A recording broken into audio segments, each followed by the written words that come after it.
In this video, I'm going to show you how to set up workflow SMSs connected to meetings, tasks, and calls. I'll give you an example first. This is a meeting, and I'm going to change the description, which will cause it to trigger an SMS. We'll see in about 10 seconds or so that we'll get an SMS. While we're waiting for that, I'll show you how the workflow is set up.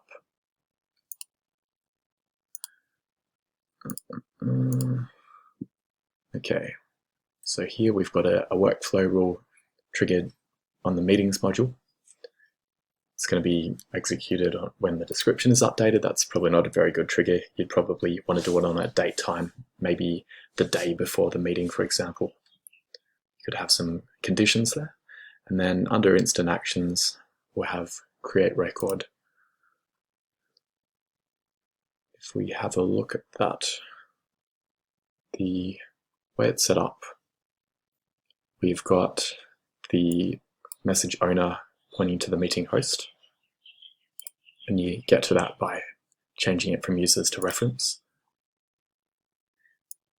There's a field called activity ID. In that you put the meeting ID, and if it was a task, you'd use the task ID.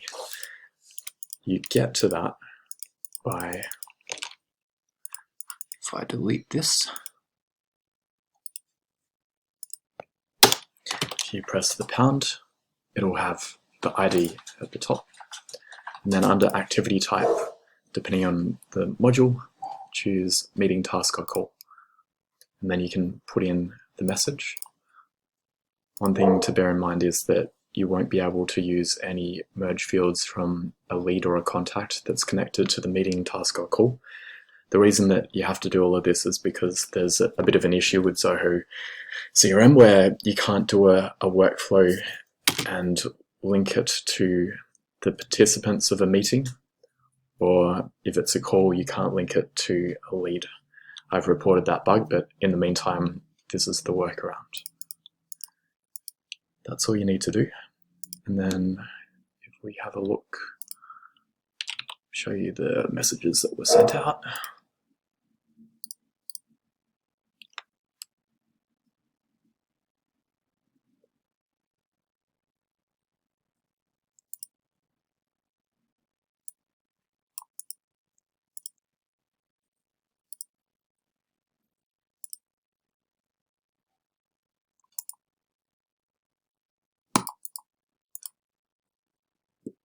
You can see here the SMS went out.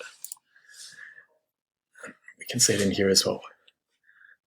The same thing would apply if you were doing a workflow for tasks or calls. You just change the activity type. Instead of being meeting, you'd use task or call, and you'd put in the task ID or the call ID. If you're curious about how this works, in case you need to do a workflow like this yourself, I'll show you the code for it.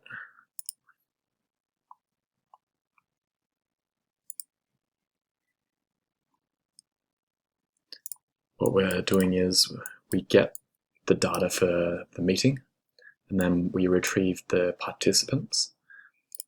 And that will have the module name for each of the participants, and also the ID, and we're then able to get the record.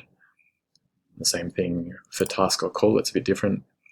It has the ID in the what ID field and the module in the SE module field. That would be for leads. And then for some reason with contacts, they have another field called who ID that refers to the contact that is linked to a task or a call. After we've got the relevant records, we then fetch the phone number fields for that module. We are then able to retrieve the applicable phone numbers to use. Hope that helps you to set up your own work.